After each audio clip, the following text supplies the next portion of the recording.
When it's 10 o'clock, this is the Weber County Commission meeting on this, the 14th day of August 2018 at 10 o'clock. Seated to my left is Commissioner James Ebert. Seated to my right is Commissioner Scott Jenkins, and I'm Commissioner Jim Harvey. We have a full quorum today, and we're glad to be here. Our commission agenda will be as follows. We'll have a moment of silence followed by our Pledge of Allegiance by Shelley Hallisey, and then the thought of the day will be given by Commissioner James Ebert. Before we go into the moment of silence,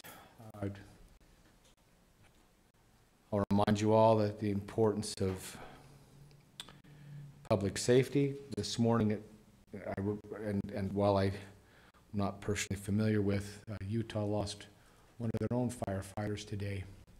We share resources with other communities.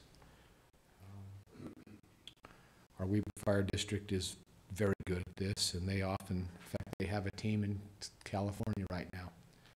I know fighting one, but this morning Draper lost a battalion chief, Matt Burchett. And the reality and the gravity of that, I appreciate those who sacrifice for us. And so we'll take just a moment, and then Shelley will go to you. We'll start that now.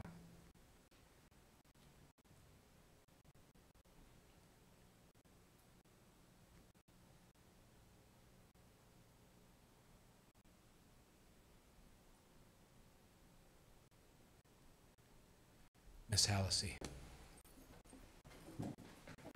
Please rise and join me in the pledge. I pledge allegiance to the flag of the United States of America and to the republic for which it stands, one nation under God, indivisible, with liberty and justice for all.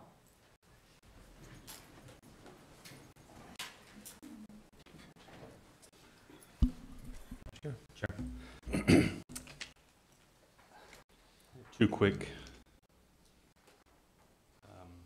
quotes and then just a quick thought. The quotes are by Winston Churchill.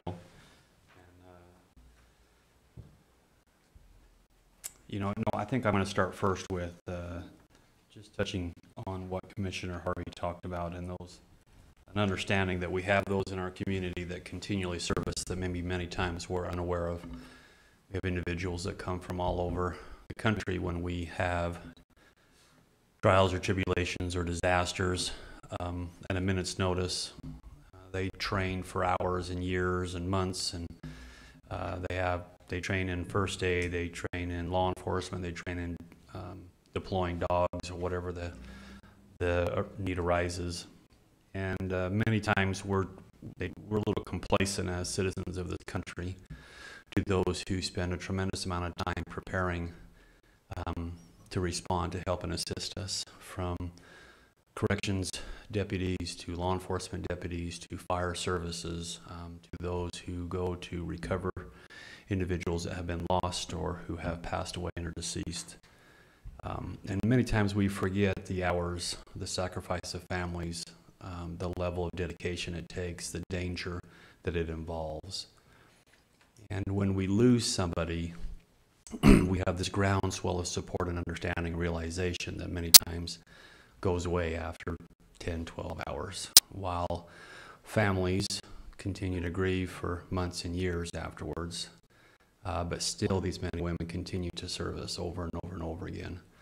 And so we had a wonderful moment of silence, but let's apply that across our life, and let's remember those men and women in various, whether it's military or law enforcement or fire services and other services that truly day after day, year after year service in many ways that we will never see. And so from this commission and from Weber County, we'd like to express our support for that family and continue to support our public safety and other services that are provided to this community, and again say thank you. Two quick quotes by Winston Churchill. And again, this goes to strengthening our communities. A pessimist sees the difficulty in every opportunity. An optimist sees opportunity in every difficulty. And then the second one man with conviction will overwhelm 100 who have only opinions. Let's have our community be a community of action. And those are my thoughts for today, Commissioner. Thank you, Commissioner. Well put and well said. Thank you.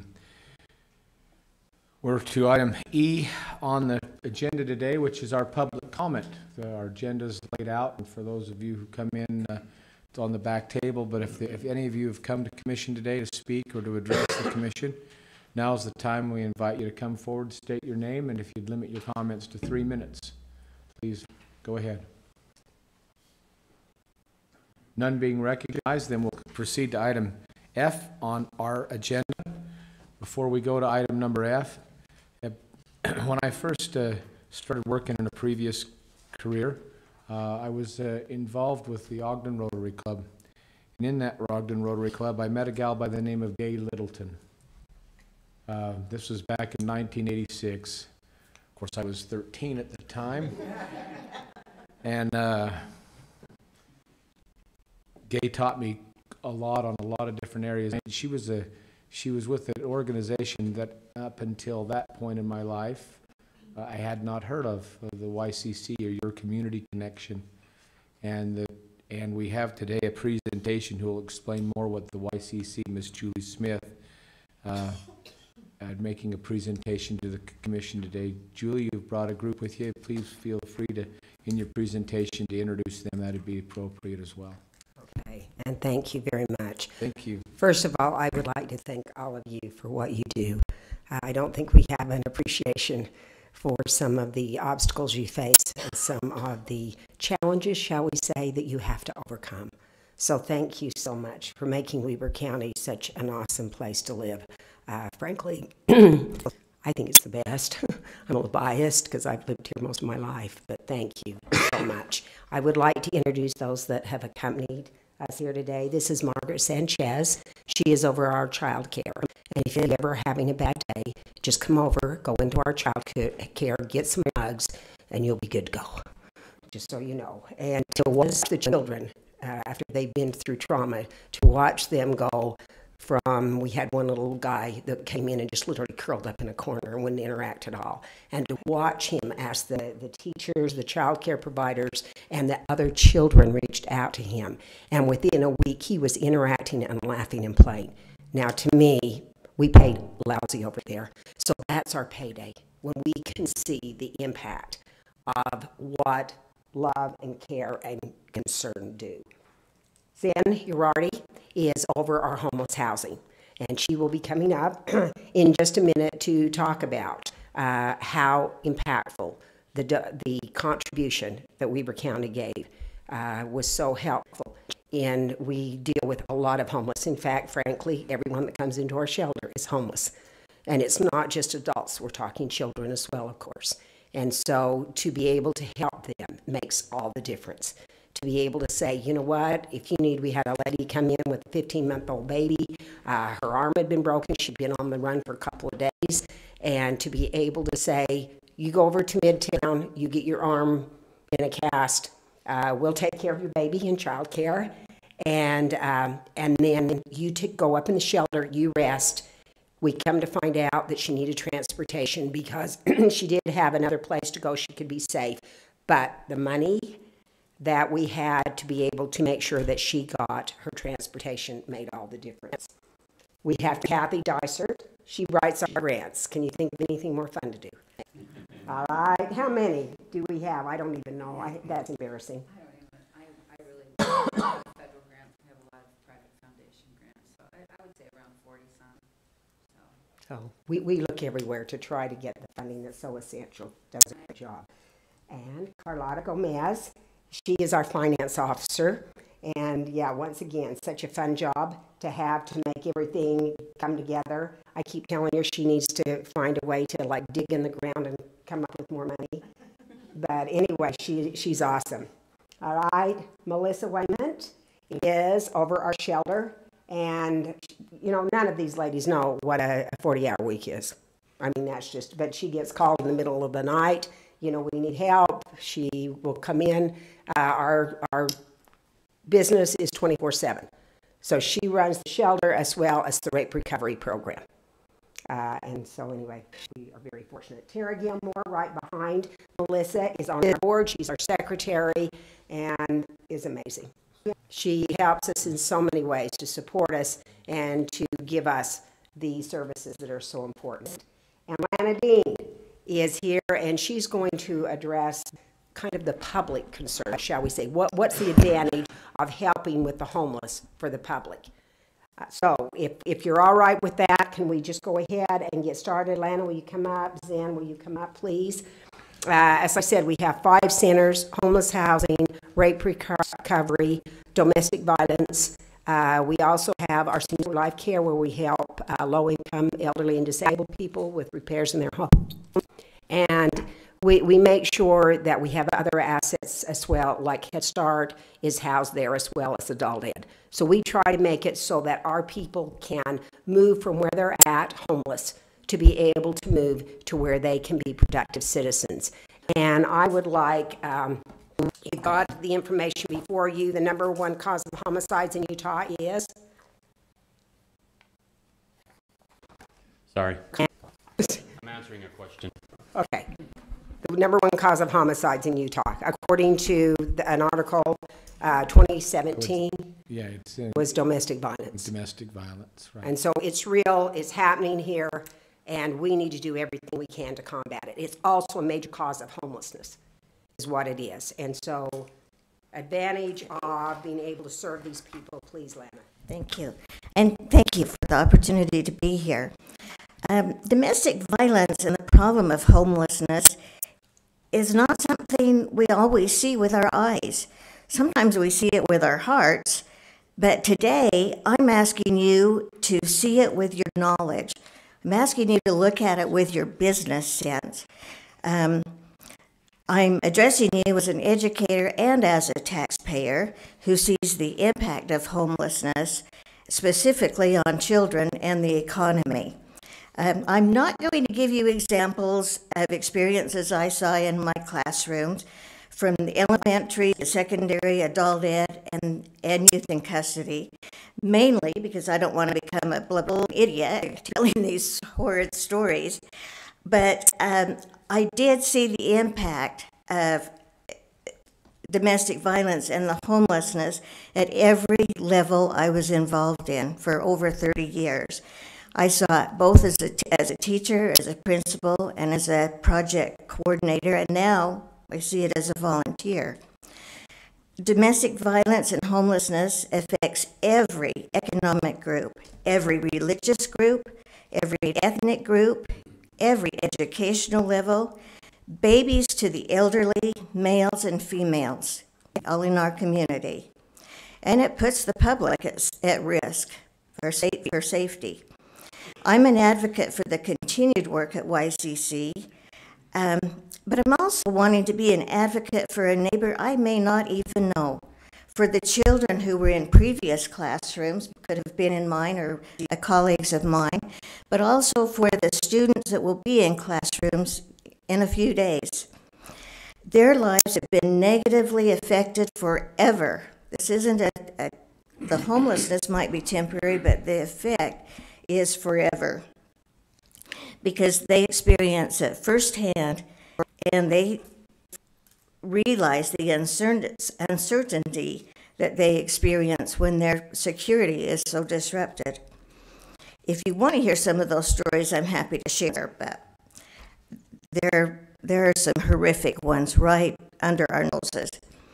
The economic impact is great. Homelessness, because of domestic violence, causes missed days of employment to not only the employee, but to the employer, the loss of rent for the landowner, medical expenses, health care expenses, and more.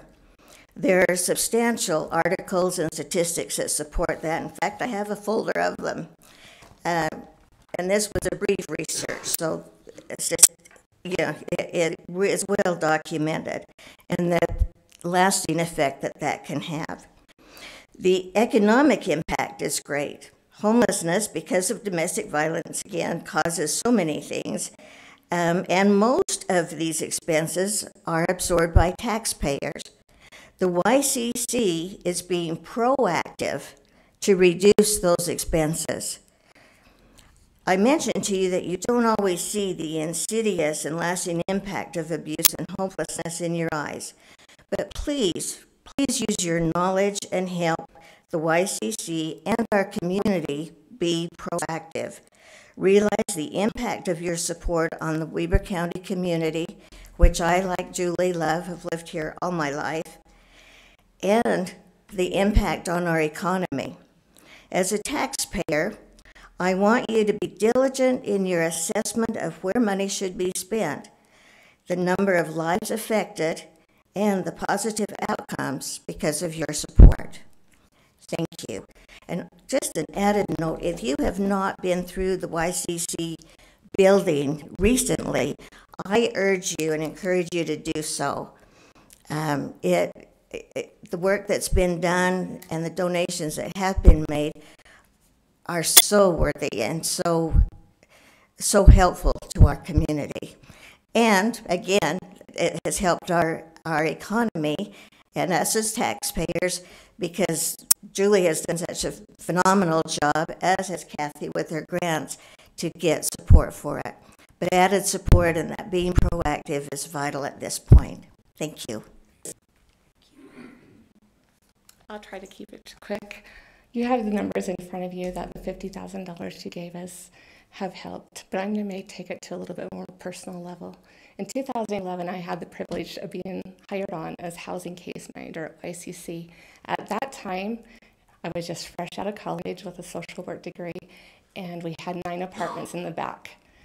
In 1 year, we housed 18 households, a number of 59 individuals if you count them.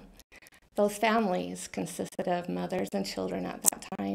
One of the mothers was a gal that was working on her citizenship. At this time, and at that time she had 3 children. Let's move forward to 2018. Right now she's a school teacher, teaches Spanish and English. Some of her children are entering college.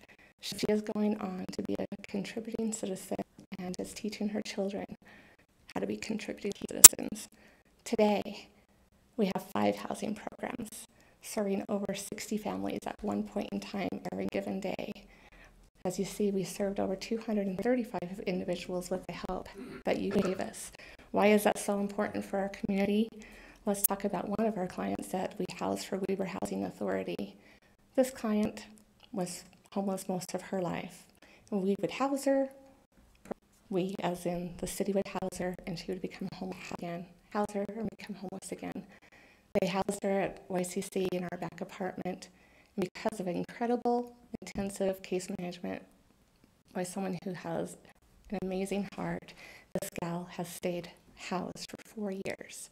So I have the 9 families, the 18 families that have stayed housed and are contributing since 2011.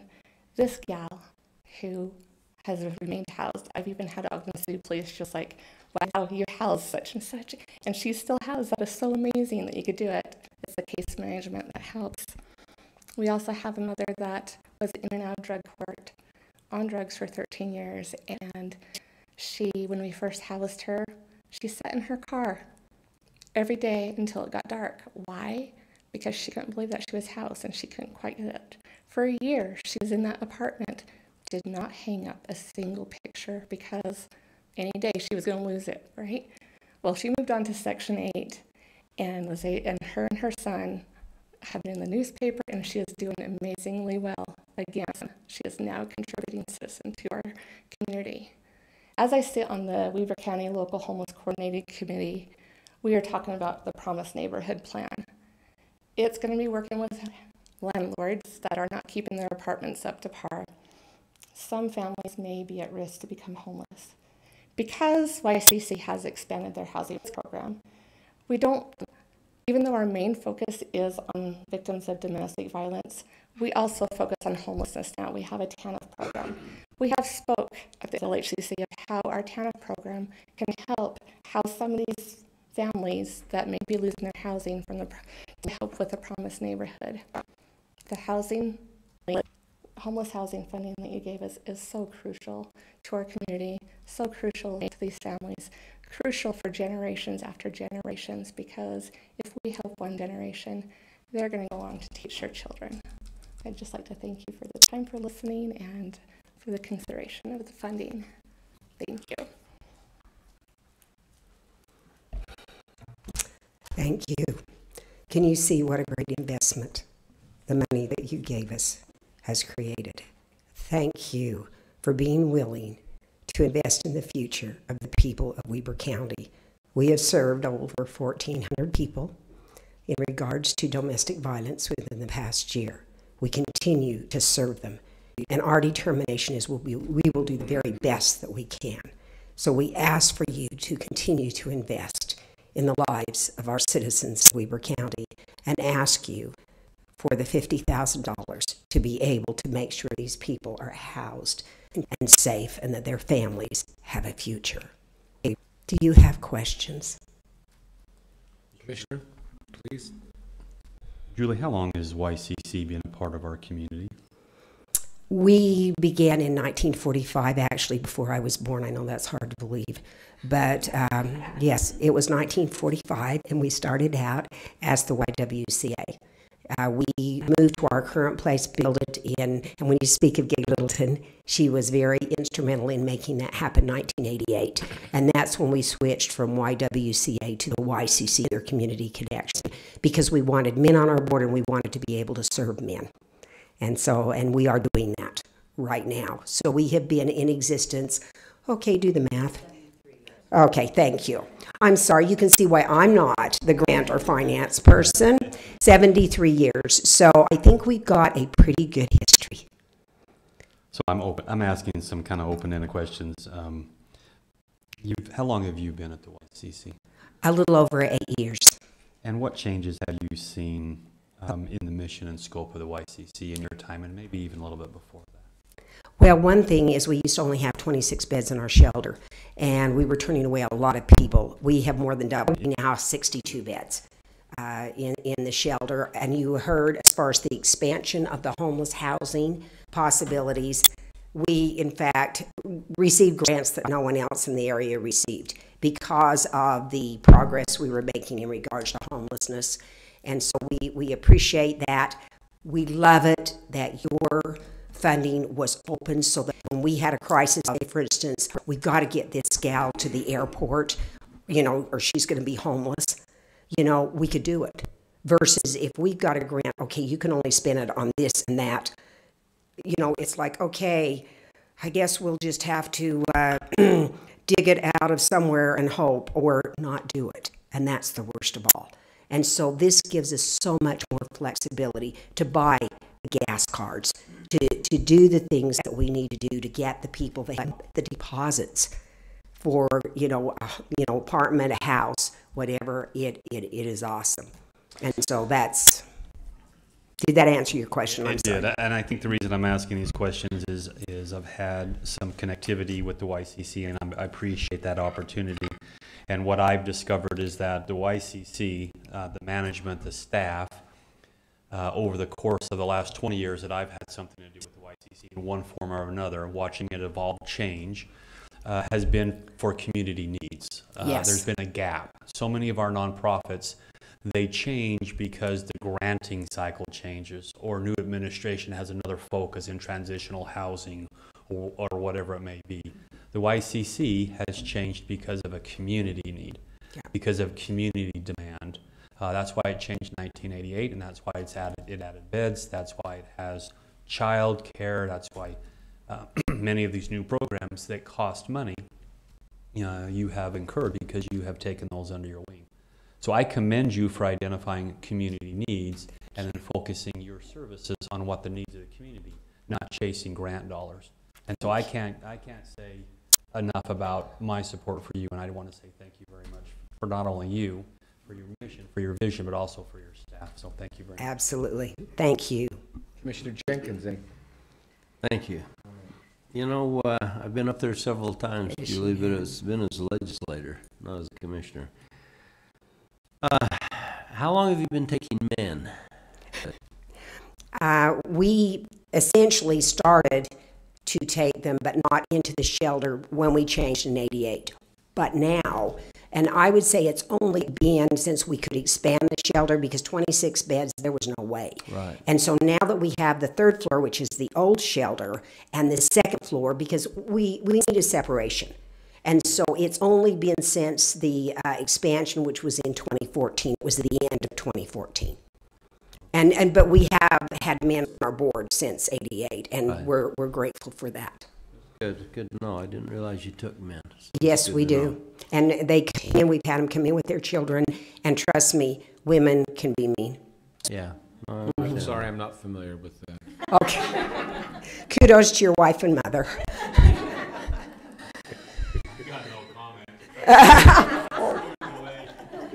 Oh dear, I think we're being videoed. Oh dear. If you need help, we do take men, James, so let us know. Okay.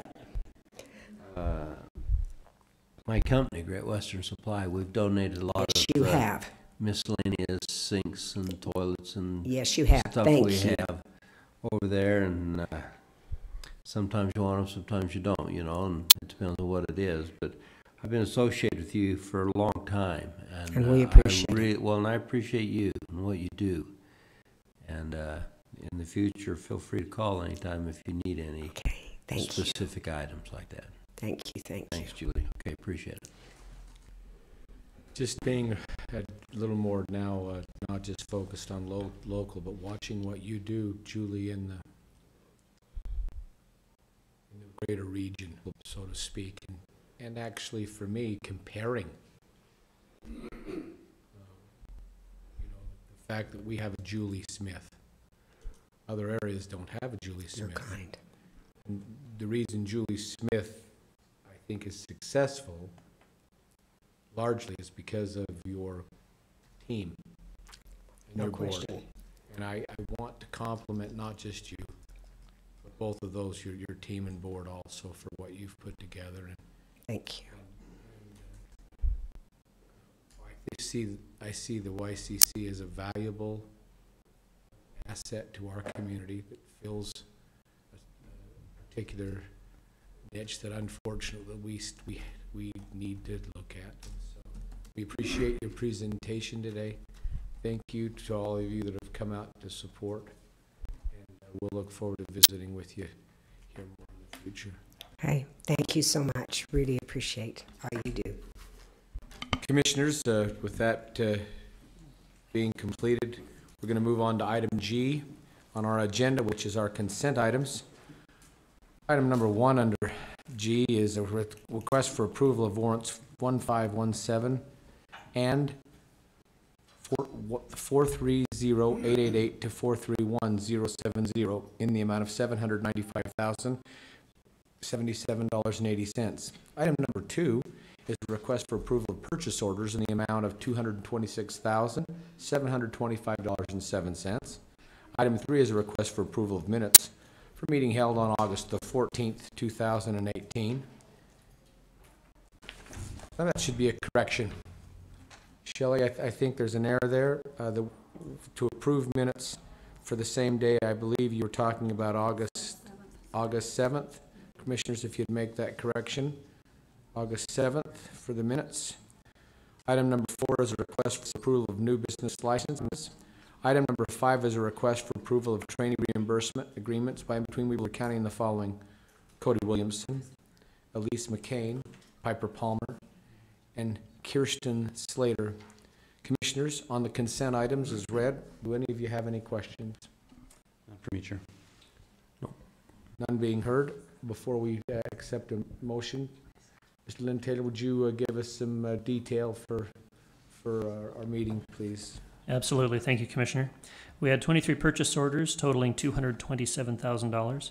The largest of these, 26% or $81,000, went to the Health Department for flu vaccines, 25% or $56,000 to the transfer station for a dump truck, 20% or $45,000 to the library for software and system renewals, 11% or $25,000 to the sheriff's office for ammunition and evidence equipment, 8% or $119,000 to the jail for mattresses and inmate clothing.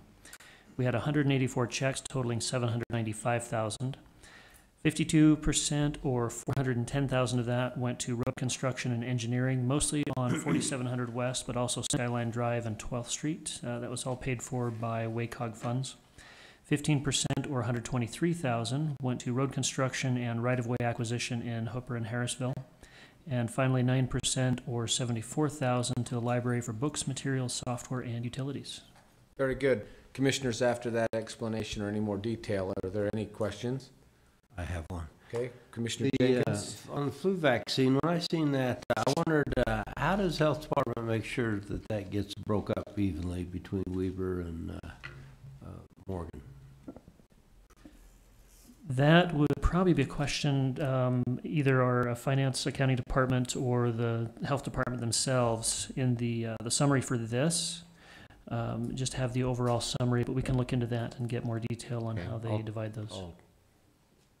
Do you have any answers to that, Commissioner? Well, Do you serve on that board? Yes, so the flu vaccine, I believe, is a walk-in. I don't think they take it out. And I understand that. It's not specific to the flu vaccine, but you know, how do you So divide that I up? think they track it. To be honest with you, I think Morgan underutilizes many of the health department. I think they? many times they have to go up to Morgan and get them to use their services. For a while, they actually had an extension office in Morgan City.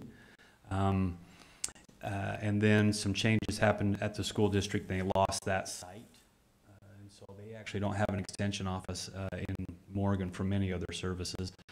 I think Morgan underutilizes the health department as a whole. But we can get you those answers for sure. And I can attest to that, Commissioner, having been on that board. That was consistent with the information given to us by staff, Brian Benyon and others there. Morgan underutilized services because they're very healthy. I don't know how you Okay. have It's any- closer to Don't have any need up there, huh?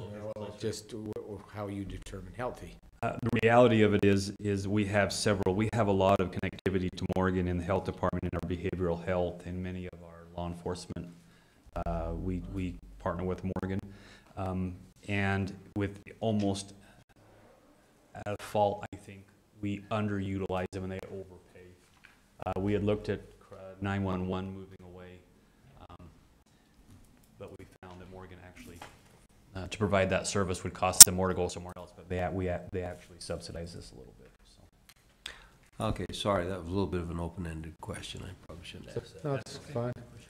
Does that change how your feelings on any of the consent items? Because I'm calling for a motion next. I'd make that motion. Second. I entertain a motion. I've got a motion and a second for the consent items. I'll call for the vote. All in favor? Aye. Aye, those consent items now carry. Commissioners and now audience, for your information, items number 1 on our action items under H. Items number 1, 2, 4, and 6. Items 1, 2, 4, and 6 will be held today for a variety of different reasons, and we'll hear those at a future time. I'm going now to item number 3 on our agenda. Item number H3 on our agenda will be presented by Chris Crockett today. It's a request for approval of agreement by and between Weber County and the Utah Department of Workforce Services to receive an after-school quality improvement, or an AQI grant. Mr. Crockett, welcome. Thank you. Commissioners, this is a request to approve a grant agreement from DWS. The purpose of the grant is to fund after-school activity time organizations that focus on providing a quality program that includes intentional academic enrichment and prevention and education activities to support the overall positive development of youth participants. This is an agreement that the county is entering into with the Department of Workforce Services to receive $77,000 per year in grant funds for a total of 3 years to administer this program. As part of the requirements of this program, it has to identify and serve a percentage of the youth population receiving free or reduced lunches, attending 30 days or more based on grant amount applied for with a minimum average daily attendance of 10. Has to provide a balance of academic and enrichment activities. If there are fees charged, there has to be a sliding scale. So there's a number of requirements, but I read through the program, the anticipated program, and it's pretty remarkable what they're planning on doing, using these grant funds for. You have the packet before you. Included in that is the proposed budget, and I'd be happy to answer any questions that you have on this. Commissioners, I'll entertain any questions.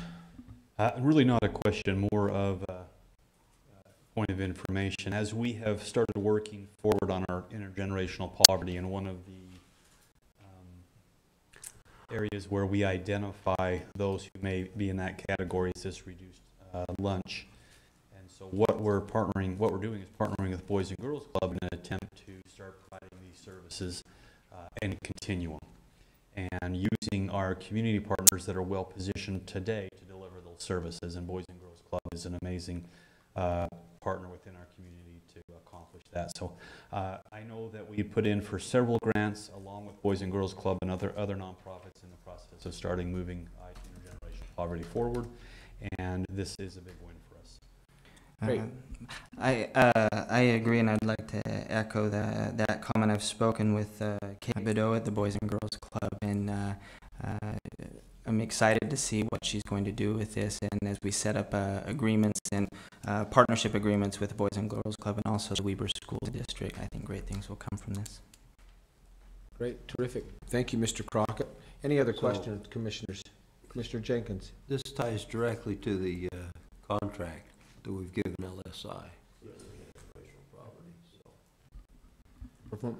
Any other questions? So again, this is some of that post-performance when they work with partners to find federal or state or community grants, and this is them working forward in that. Motion to approve. I was just going to say I'll entertain a motion, and I've got that. We Hear a second? entertaining a second? I am now. Okay, second. Great. No more discussion. I'll call for the vote. I'll call for the vote. All in favor? Aye. Aye. Motion carries. Thank you. We're going to move on to item now number 5 on our agenda, which is a request for approval of a resolution of the County Commissioners of Weber County appointing Mayor Z. Lee Dickamore to serve on the Weber Morgan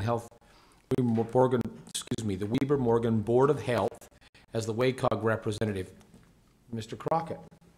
Commissioners, this is the last appointment to make to have a full board of 13 members under the interlocal agreement for the Weber Morgan Health Department. One of the positions to serve on the board is a WACOG representative. That name is a recommendation that is confirmed through the County Commission. Very good. Commissioners, are there any questions? Which resolution number is it? 39. I'll entertain a motion. Resolution 39, appointing Mayor Z. Lee Dickamore to serve as the Weber Morgan Board of Health Have a representative for WACOG. I have a motion Second. and a second. Call for the vote. All in favor? Go ahead, Fatima. Commissioner Ebert. Aye. Commissioner Jenkins. Aye. And Chair Harvey. Aye. Motion carries. We'll now go to item 7 as listed on the agenda. Mr. Ross is a request for approval of real property lease agreement by and between Weber County and Staker Parsons Company.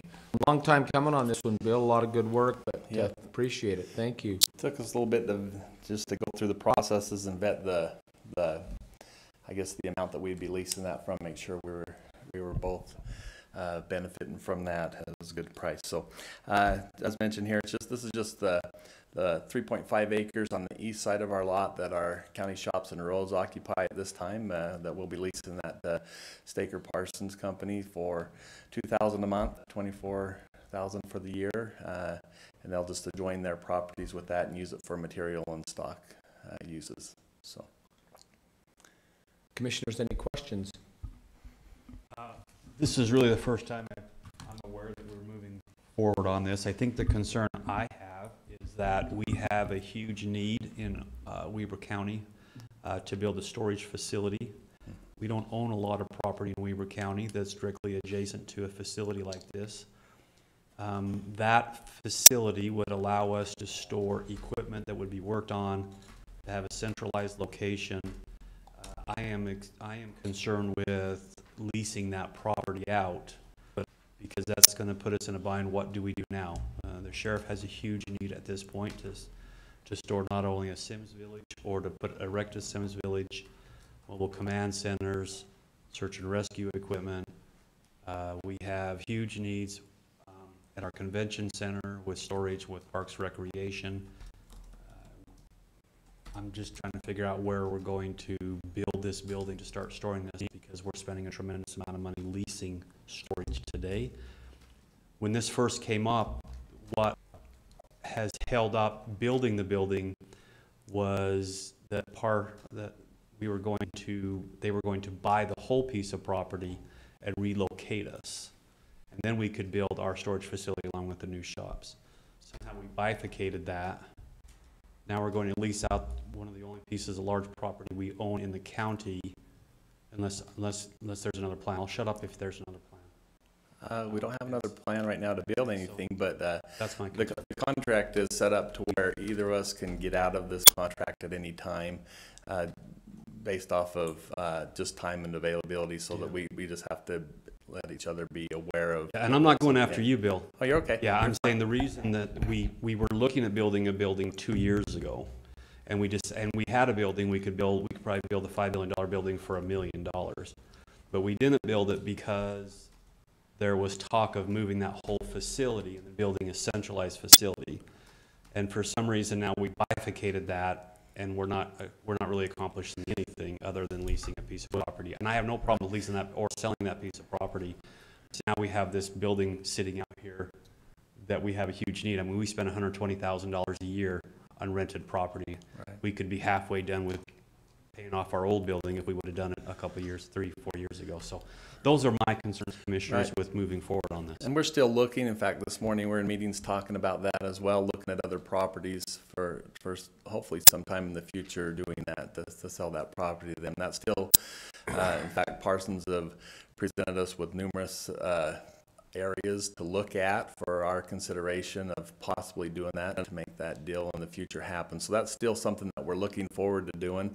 This is just kind of, right now it's just kind of a junk pile place for us to just put stuff right now, and so in the meantime, they can use it. So. Ogden's junk, and they think it's a treasure. It's good. In fact, we're trying to keep a lot of that stuff, especially all that terracotta stuff. We're relocating a lot of that. We're utilizing.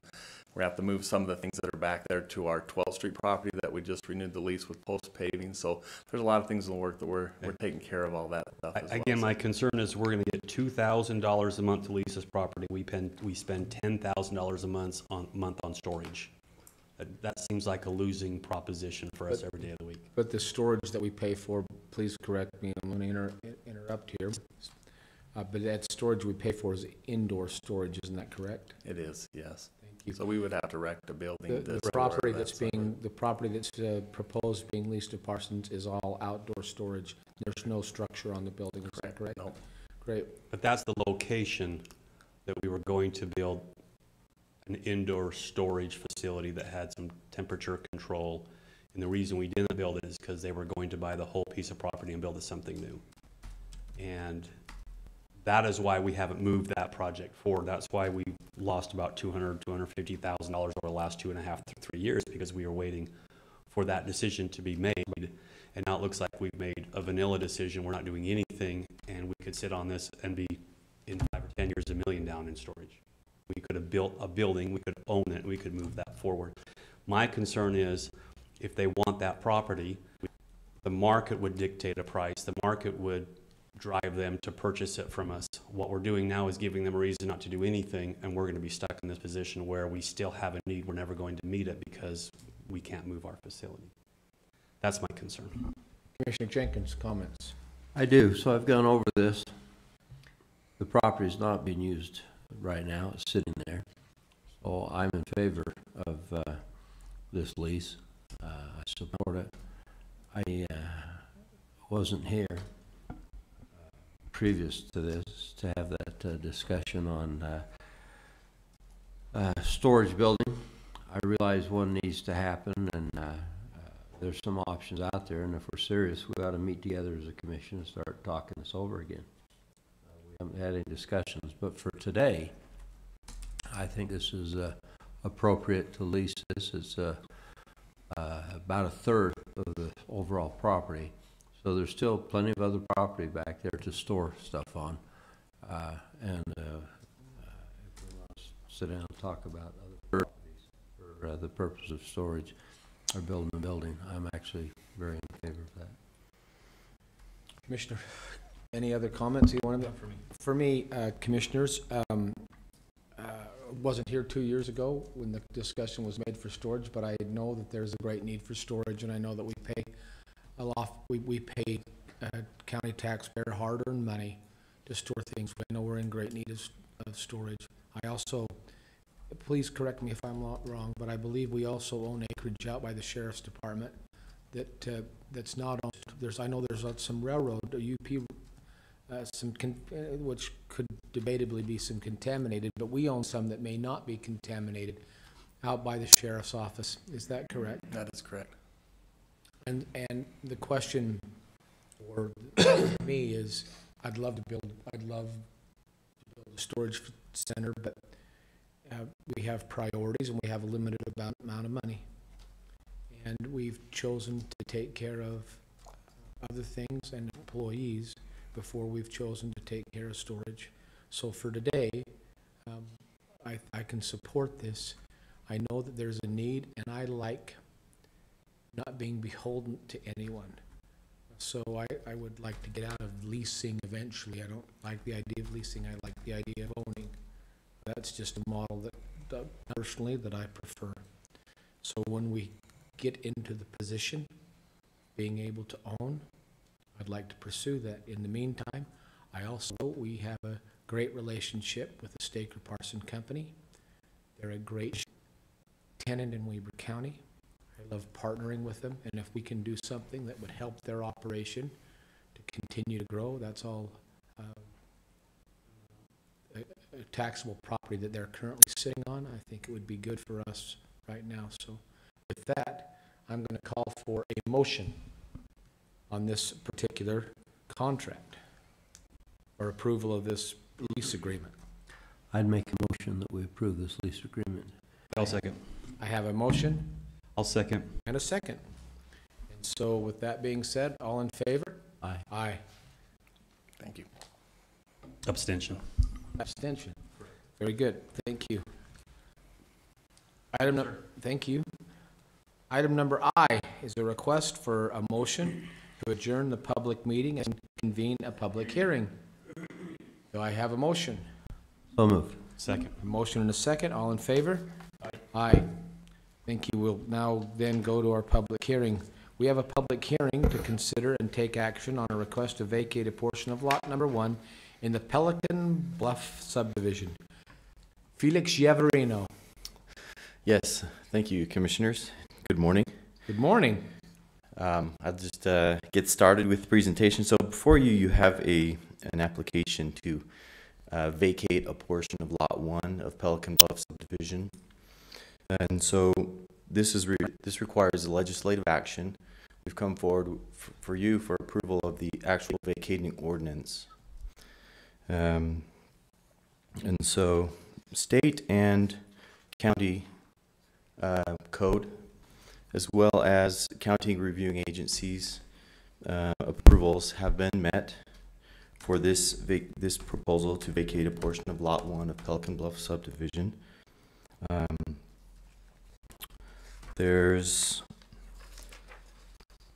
What I'd like to do is maybe just on your screens there, does this projector show on your computer? No, but may I interrupt you, Mr. Yaverino? Shelley and gentlemen, we have in front of us the staff report that Mr. Yaverino is speaking to, but there are no maps or anything to do that. I believe there's a map or something. Are you presenting something with your opaque Yes. projector? Yeah. Stetson, Ernie, can we get what Mr. Yaverino is projecting on our screen here or away so that we can participate, please? Thanks.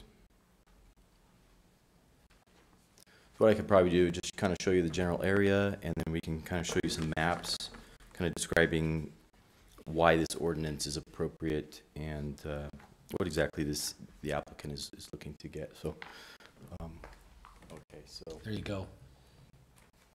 So here's kind of the area map, just showing kind of where kind of the vicinity is for this property. And here we have, this is the proposal that has come in to amend the original Pelican Bluff subdivision. As you can see, they're redrawing a boundary for Lot 1. And they're leaving a remainder piece that's roughly 35,000 square feet.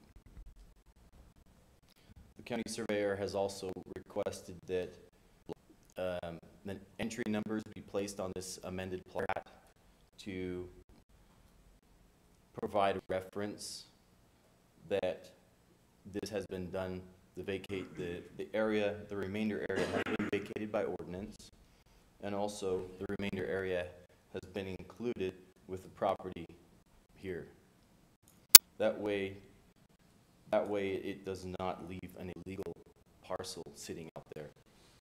And so here is also, So Felix, it does not leave a non-compliant piece of property. that's correct. Okay. Yes.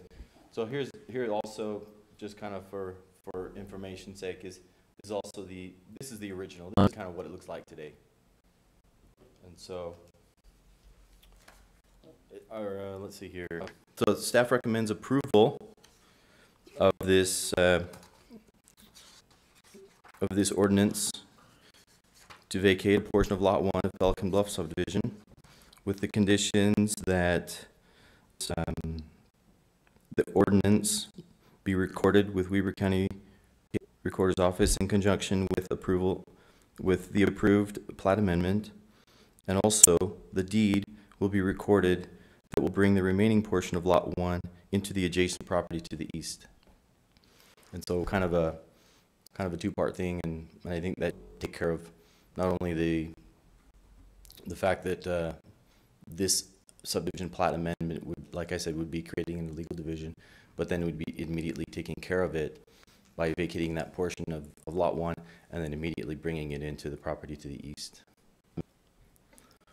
So. Very good. Commissioners, is that it for your presentation, Mr. Yaverino? Yes, that's it. Thank you, Commissioners. I'll entertain any questions for Mr. Yaverino.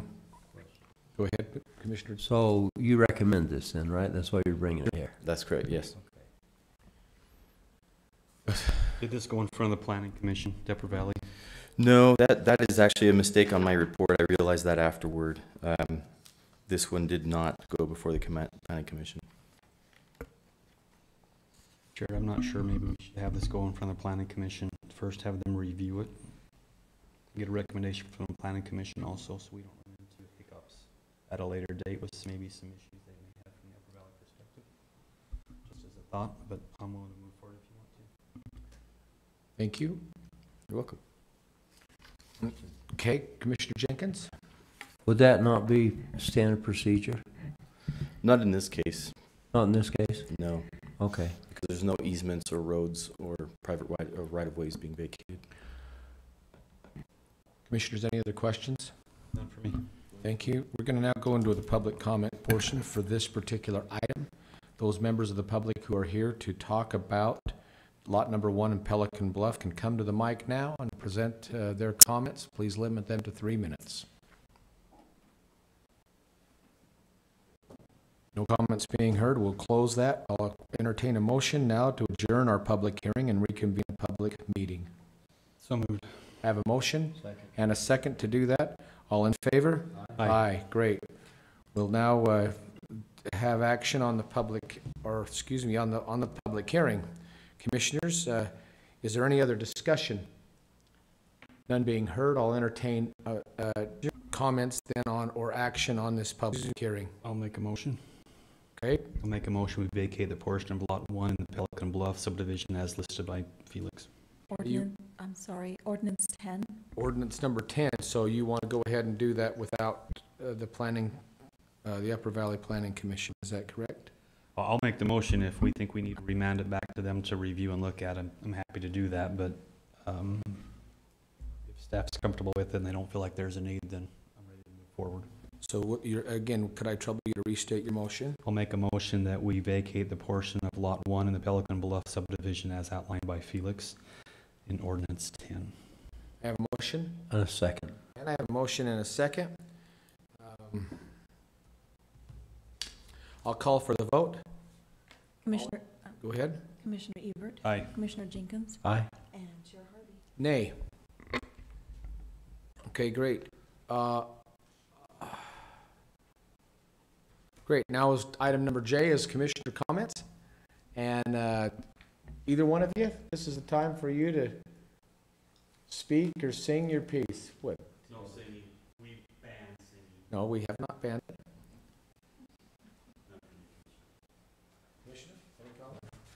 Great. I'll entertain a motion then for item K. Motion and a second. We're adjourned. Thank you. Aye. No.